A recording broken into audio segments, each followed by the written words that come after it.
Should you wait for the Sony A7 IV? How many times I have to answer that question? Well, guess what? In this video, I'll give you the answer coming right up.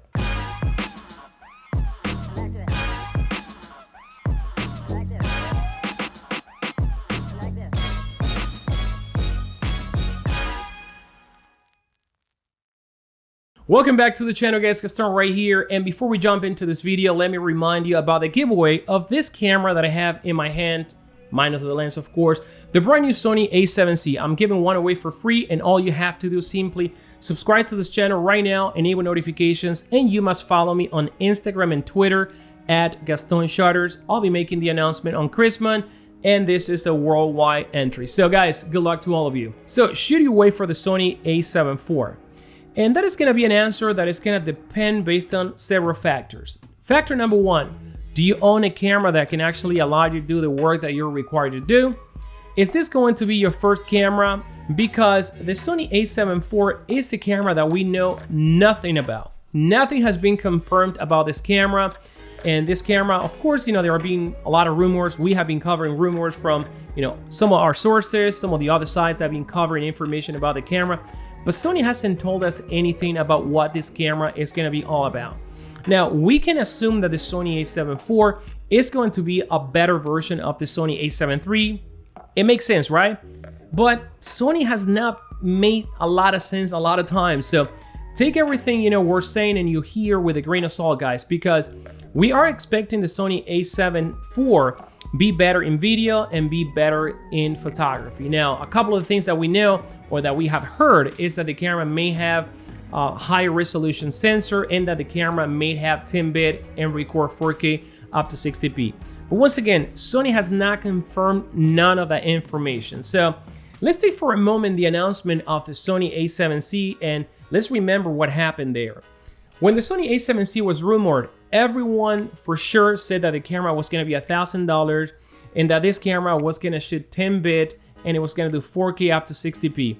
Happens that the camera was not $1,000, it was $1,800, 8-bit, and work up at 4K 30. Pretty much almost a very similar camera like the Sony A7 III. So Sony, does these weird things from time to time, or maybe most of the time. And I wouldn't actually hold off for a camera to actually start creating today. Now, do you have a camera right now? Because if you have a camera right now, well, then you could actually wait because nothing is holding you off from, getting your job done or getting creative. But if you are waiting for a camera as your very first camera, or you're trying to upgrade from a very old camera to something modern, I say don't wait for the Sony A7 IV because that camera, once again, is rumored to be announced at around third quarter of 2021, and that is actually almost a year, guys. So I wouldn't wait a year to start getting creative today. I would actually get a lot of the great cameras that are out there, and I'm going to talk in particular about three cameras right now.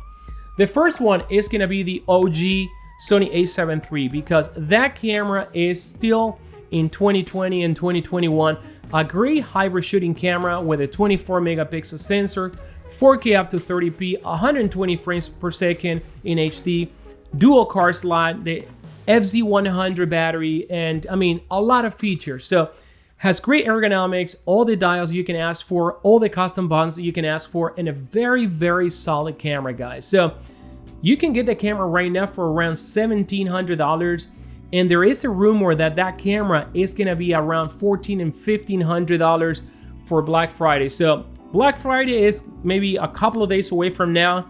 I would actually wait for that.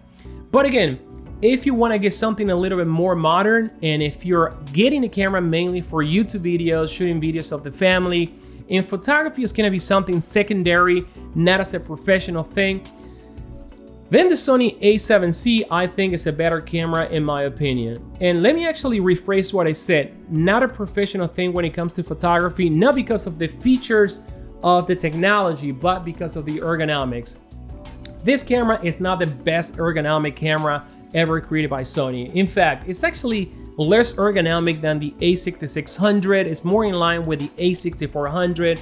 As you can see, the grip is pretty not so shallow. You're not going to have all the custom buttons, and there are a few dials that are missing right here. Now, if you're wanting to get this camera for video, well, guess what? You have the flip-out screen, so you're gonna be able to see yourself, and you're not gonna need a lot of, custom buttons and dials, especially when it comes to video. Now, this camera doesn't feature the brand new menu, and one of the things that this camera is going to be very different from the Sony A7 III, aside from the flip-out screen, is gonna be that this camera has real-time tracking when it comes to video, because it features the same processor, at least that's what I was told by the Sony rep, as the Sony A7R4. So great solid camera for everything, especially if you're looking for something compact that you can travel with, that you can stick in a bag, and something that's gonna take very, very little room. Again, this camera has the same features when it comes to ports as the Sony A7 III, and probably the main difference about this camera versus the Sony A7 III, because right now they're both at around $1,700–1,800, is going to be the screen and the real-time tracking, and the fact that this one is much more portable. Now, if photography is going to be your main thing, there is a camera right now that you can now pass this deal, and that is going to be the Sony A7R III.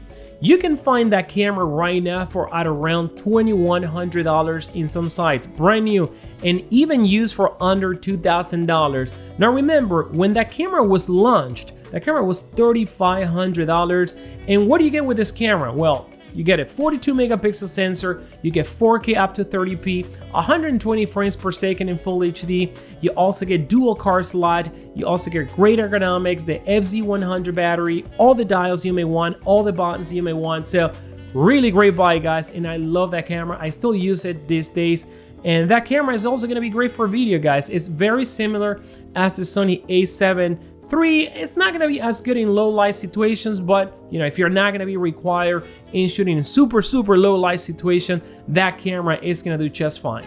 Now let's talk about the Sony A7S III, because this one is top of the line choice when it comes to video cameras. Now, if you're looking for a specific video camera and your budget is around the $3,800, I think look no further.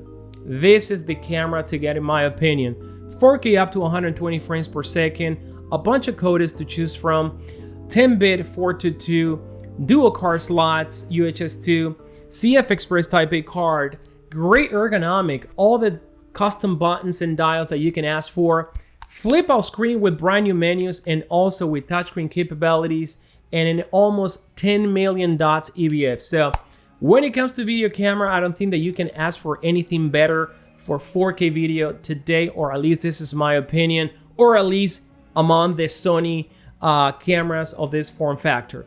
Now, this camera has a 12 megapixel sensor, which is going to be great for photography, but if you're looking for a hybrid shooting camera that can do both good, probably I would go with the Sony A7C, because this camera has double the resolution when it comes to photography, 24 megapixel. The only difference is that you're going to be capped at 8-bit, and to be honest with you, it's pretty much okay. I mean, this video that you're seeing right now is filmed in 8-bit, and you're not going to need that, very often if you're going to be doing YouTube videos and filming stuff, here and there for your family and stuff for social media. Now, this one is going to be great if you're planning to actually start grading your footage and getting into color grading and, doing like much more advanced productions. But other than that, I think the Sony A7 III and Sony A7C are great choices from Sony right now. Cameras that are going to remain future-proof for a couple of years, at least in my opinion, and cameras that don't break the bank. Now, the other thing that we have heard about the Sony A7 IV is that that camera may cost at around $2,500, $2,800, and we have seen a pattern in Sony cameras releases, cranking up the price. So that is kind of like a fact. That camera is going to be more expensive than $2,000, especially because the Sony A7C, is filling up that gap right now really well. So the takeaway from this video is that if you need a camera today, don't wait any longer.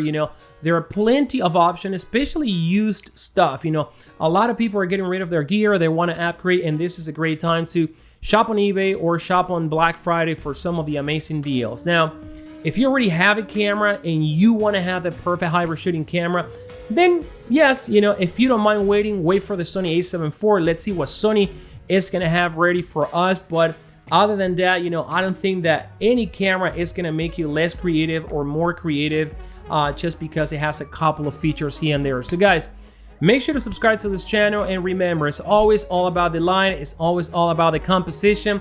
Keep practicing, start shooting more often, and I'll see you in the next video.